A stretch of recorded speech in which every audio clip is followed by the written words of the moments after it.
Bonjour à tous, c'est Bouriba Lina et bienvenue dans ce projet réalisé dans le cadre du module Gestes sanitaires d'urgence et de premier secours. Ce travail s'intitule Secourisme et prévention des accidents domestiques et aujourd'hui je vous invite à découvrir comment un geste simple peut sauver une vie. Apprendre à secourir, c'est choisir d'agir. Voici le plan de cette présentation qui vous guidera à travers les différentes étapes du projet et qui vous permettra de suivre une progression logique entre théorie, pratique et engagement personnel. Commençons par une introduction. Le secourisme et la prévention des accidents domestiques regroupent des gestes simples mais vitaux pour limiter leur gravité et assurer une prise en charge rapide. Ce projet représente les principaux accidents fréquents ainsi que les gestes de premier secours et les stratégies de prévention adaptées. Les accidents domestiques touchent surtout les enfants et les personnes âgées avec des conséquences sanitaires et sociales importantes. Former et sensibiliser, c'est sauver des vies et réduire les séquelles. L'objectif est clair, on va analyser les risques, proposer des mesures de prévention et intégrer mon expérience pratique du stage en secourisme. Ce projet à la fois théorique et pratique vise à responsabiliser chacun pour réagir efficacement face à un accident domestique. Comme le rappelle un principe fondamental, les accidents domestiques surviennent souvent dans des contextes familiers, transformant un lieu de vie en zone de risque. Et surtout, connaître les gestes de premier secours permet de limiter les séquelles et parfois de sauver une vie. Les accidents domestiques représentent aujourd'hui un véritable enjeu de santé publique en Algérie. Ils surviennent dans des lieux familiers, comme à la maison, l'école, l'espace de vie, et touchent principalement les enfants moins de 15 ans. Selon le rapport annuel 2024 de l'Institut national de santé publique, plus de 60 000 cas ont été enregistrés dans 39 wilayas. Ces chiffres traduisent une réalité préoccupante pour les familles et les structures de soins. Les enfants en bas âge sont les plus exposés en raison de leur curiosité naturelle et de leur mobilité croissante et de l'accès à des environnements souvent non sécurisés. On observe également une prédominance masculine parmi les victimes, ce qui suggère des comportements à risque spécifiques et la nécessité d'actions de prévention ciblées. Les types d'accidents les plus fréquents sont les chutes, les brûlures, les intoxications et les étouffements. À eux seuls, les chutes représentent 45% des cas recensés, suivis par les brûlures à 25%, les intoxications à 20% et les étouffements également à 20%. Ces données montrent l'urgence d'agir, non seulement pour soigner, mais surtout pour prévenir. Comprendre le contexte, c'est déjà commencer à protéger. La maison concentre la majorité des accidents domestiques, comme la cuisine expose aux brûlures et coupures, la salle de bain aux glissades, les escaliers aux chutes et les espaces de rangement, souvent aux intoxications par des produits chimiques ou médicaments. Les accidents les plus fréquents sont les chutes, les brûlures, les coupures, les intoxications, les glissades, les étouffements. Les accidents domestiques prennent des formes variées. L'électrocution survient lors de contact avec des installations défectueuses et peut entraîner des brûlures ou un arrêt cardio-respiratoire. Les coupures fréquentes en cuisine vont de simples éraflures à des plaies profondes. Les intoxications dues aux médicaments ou produits ménagers provoquent des troubles digestifs et respiratoires, nécessitant une prise en charge rapide. Les chutes touchent surtout les enfants et les personnes âgées, tandis que les brûlures doivent être refroidies immédiatement pour limiter les séquelles. Les étouffements liés aux aliments ou aux jouets exigent des gestes adaptés comme la manœuvre de Heimlich ou la RCP. Enfin, d'autres cas comme les suffocations, les morsures ou l'ingestion d'objets rappellent la diversité des risques. Identifier ces typologies, c'est mieux se préparer à agir.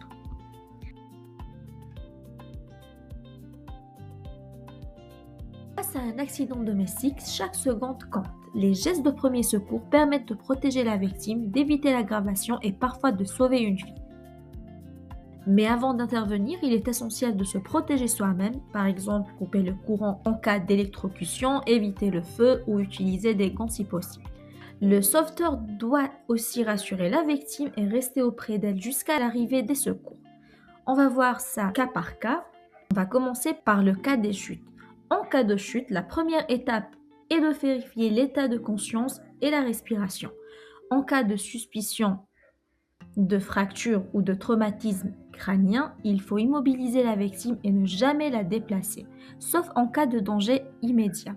Si la personne présente une perte de connaissance, une douleur intense ou une déformation visible, il est indispensable d'appeler les secours. En cas de brûlure, on doit refroidir immédiatement la zone brûlée sous l'eau tempérée pendant 10 à 15 minutes, retirer les vêtements ou bijoux autour de la brûlure, sauf s'ils sont collés à la peau, ne jamais appliquer de corps gras ni percer les cloques, recouvrir d'un linge propre et humide, puis consulter un médecin si la brûlure est étendue.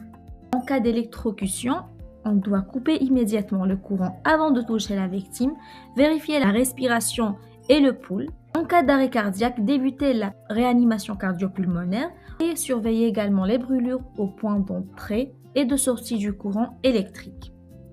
En cas de coupure, on doit nettoyer la plaie à l'eau claire et au savon d'eau, comprimer avec une compresse stérile pour arrêter le saignement, puis recouvrir d'un pansement propre. Consulter un médecin si la plaie est profonde, large ou située près d'une articulation. En cas d'intoxication, on doit identifier le produit ingéré et conserver l'emballage et on ne doit jamais faire vomir sans indication médicale. On rince la bouche avec de l'eau et on appelle immédiatement un centre antipoison ou les secours. En cas d'étouffement, chez l'enfant, l'étouffement est souvent lié à un aliment ou un petit objet. Si la toux est efficace, encouragez la victime à continuer. En cas d'obstruction complète, pratiquez la manœuvre de Heimlich chez l'adulte ou l'enfant. Pour un nourrisson, alternez 5 tapes dorsales et 5 compressions thoraciques. Si la victime perd conscience, débutez immédiatement la réanimation cardio-pulmonaire. Ces gestes doivent être accompagnés d'une attitude humaine, rassurer la victime, rester auprès d'elle et sensibiliser les familles à l'importance de connaître ces techniques. Former les proches, c'est préparer chacun à agir efficacement, car un geste simple peut sauver une vie. On passe maintenant à les techniques de base en secourisme. Commençons par la réanimation cardio-pulmonaire, la RCP. La réanimation cardio-pulmonaire est le geste vital à pratiquer lorsqu'une victime ne respire plus et n'a plus de pouls. Elle permet de maintenir la circulation sanguine et l'oxygénation du cerveau en attendant l'arrivée des secours. Chez l'adulte, on réalise 30 compressions thoraciques avec 2 mains d'une profondeur de 4 à 5 cm suivies de 2 insufflations. Chez l'enfant, les compressions se font avec une seule main sur 2 à 3 cm de profondeur. Chez le nourrisson, elles se pratiquent avec 2 doigts sur 1 à 1,5 cm. Les compressions doivent toujours être effectuées sur une surface dure, jamais sur un lit. Lors de mon stage, j'ai pu observer la démonstration du formateur sur mannequin, puis pratiquer moi-même la RCP sous sa supervision. Cette expérience m'a montré que chaque cycle de compression et insufflation peut réellement faire la différence entre la vie et la mort. Pendant qu'un témoin vous l'apporte, débutez une réanimation cardio-pulmonaire. Pour cela, placez le talon d'une main au centre du thorax dénudé de la victime. Positionnez-vous au-dessus de la poitrine de la victime, avec le bras bien droit. Comprimez 30 fois le thorax d'environ 1/3 de sa profondeur. Gardez un rythme de 2 compressions par seconde. Alternez ainsi des séries de 30 compressions avec 2 insufflations si vous savez le faire. Sinon, effectuez uniquement des compressions thoraciques. Si vous effectuez un bouche à bouche, n'oubliez pas de rebasculer en arrière la tête de l'enfant avant les insufflations et assurez-vous que la poitrine se gonfle. Continuez la réanimation sans interruption jusqu'à ce que la victime commence à respirer normalement, ou que le service d'urgence arrive, ou que le défibrillateur soit mis en place.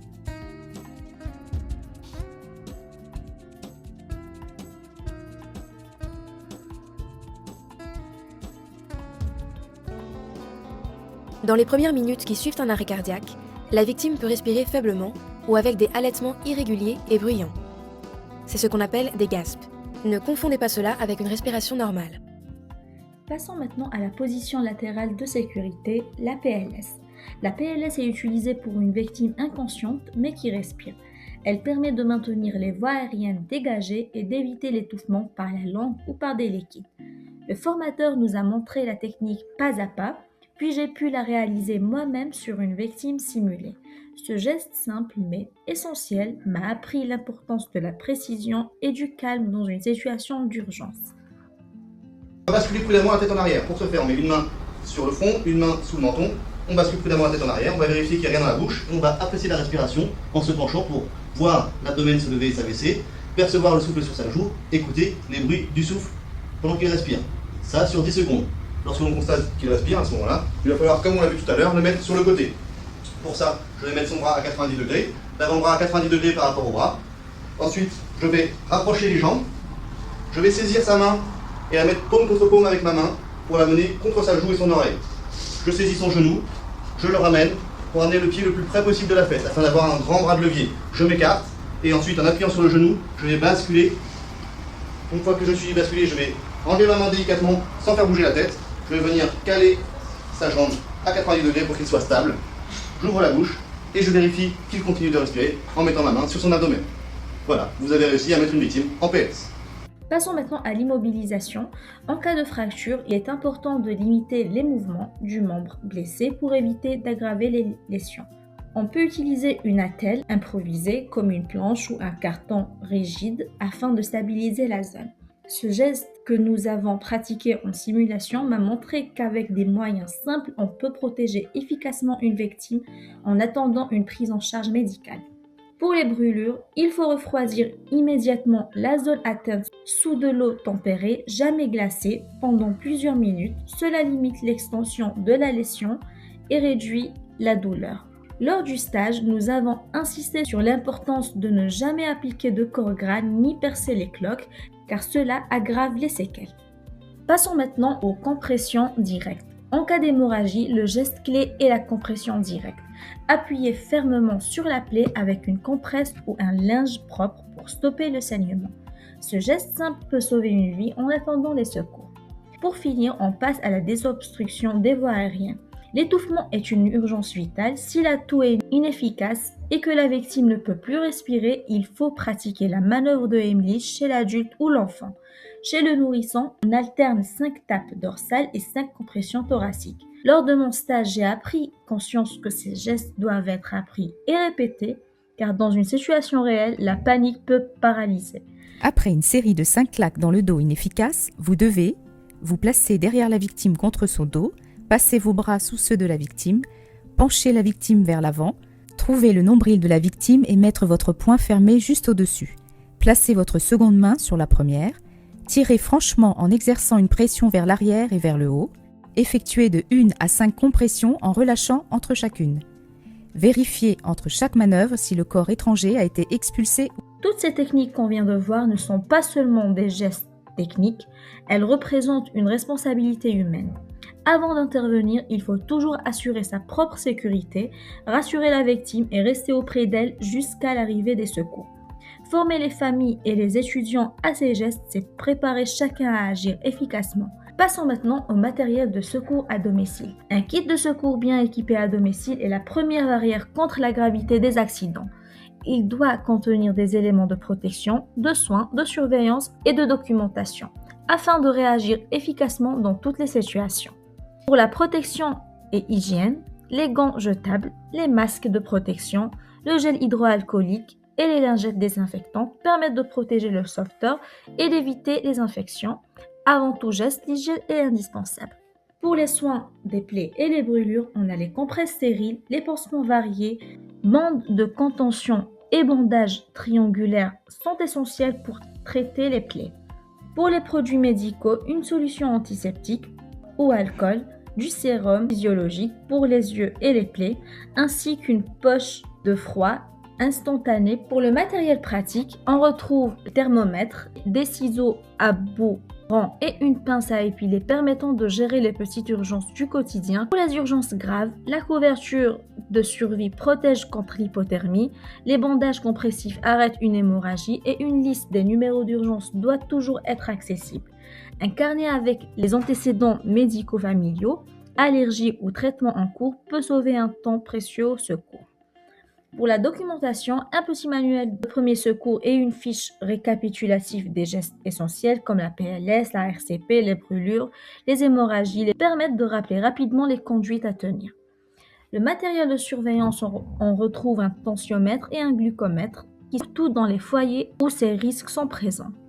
Ce matériel doit être vérifié régulièrement, rangé dans un endroit accessible mais sécurisé bien sûr, hors portée des enfants, et connu de tous les membres de la famille. Former chacun à son utilisation, c'est transformer un simple kit en véritable outil de protection.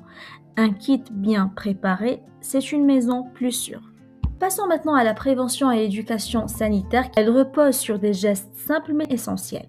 Sécuriser les lieux, ranger les produits dangereux hors de portée et surveiller activement les enfants, former les familles aux gestes de secours et entretenir régulièrement les installations sont des pratiques indispensables. Les campagnes de sensibilisation jouent un rôle clé, qu'elles soient nationales, scolaires, associatives ou internationales. Elles contribuent à réduire les hospitalisations liées aux brûlures et aux intoxications. Pour renforcer l'éducation sanitaire, plusieurs outils peuvent être développés, comme des fiches illustrées, des mini-campagnes, des applications mobiles, des ateliers pratiques et supports multimédia. Ces initiatives permettent de rendre la prévention accessible à tous. Passons maintenant à l'intégration de mon stage en secourisme. Le stage en secourisme a été une expérience formatrice qui m'a permis de passer de la théorie à la pratique. J'ai acquis des compétences techniques comme la réalisation de la RCP, la mise en position latérale de sécurité et la désobstruction des voies aériennes. J'ai appris à utiliser le matériel, à communiquer efficacement avec les secours, à travailler en équipe et à gérer le stress dans des situations d'urgence. Au-delà des gestes, ce stage m'a apporté des qualités humaines, sang-froid, solidarité et responsabilité. J'ai participé activement à des exercices d'évacuation, des simulations d'accidents et des démonstrations de gestes de secours, ce qui m'a permis de prendre conscience de l'importance de la rapidité et de la coordination. Cette expérience m'a donné confiance pour intervenir en cas d'étouffement réel et m'a montré que chaque seconde compte. Aujourd'hui, je suis capable d'appliquer ces gestes dans la vie quotidienne, à domicile, à l'université et dans la société, en sensibilisant mon entourage et en partageant les bonnes pratiques. Ce projet nous a permis d'identifier les types d'accidents domestiques les plus fréquents, de décrire les gestes de premier secours adaptés et de souligner l'importance de la prévention et de l'éducation sanitaire. L'expérience du stage a enrichi ce travail en apportant une dimension pratique et humaine. Pour l'avenir, il est essentiel d'intégrer le secourisme dans les cursus universitaires, de diffuser des outils pédagogiques, de renforcer les collaborations intersectorielles et d'innover avec des applications mobiles interactives. Ce projet est une étape, mais la sensibilisation doit continuer pour que chaque citoyen devienne acteur de la sécurité domestique. Les références présentées ici m'ont permis d'appuyer ce travail sur des bases solides, fiables et actuelles. Elles garantissent la qualité scientifique et pédagogique du projet. Un geste simple peut sauver une vie, prévenir c'est protéger. Ensemble, faisons de la sécurité domestique une culture partagée. Merci d'avoir suivi cette présentation.